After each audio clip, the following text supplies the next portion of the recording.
another slide bolt. And then your caliper should kind of slide out.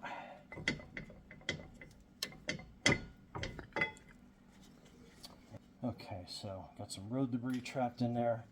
So that is your one brake pad. Then this one pops down, so it's kind of spring loaded.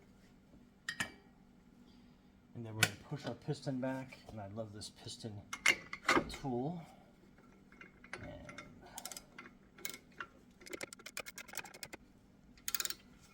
Okay, and then go nice and slow so you're not pushing too much pressure on the baffles in the master cylinder.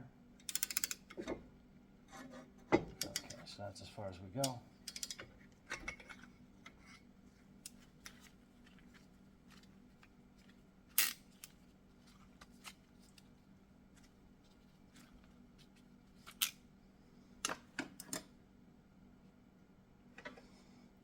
Okay, so with the wire brush, basically you're going to be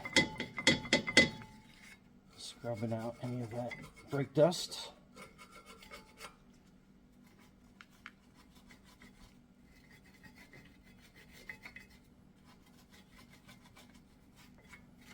Okay, clean that all the way across.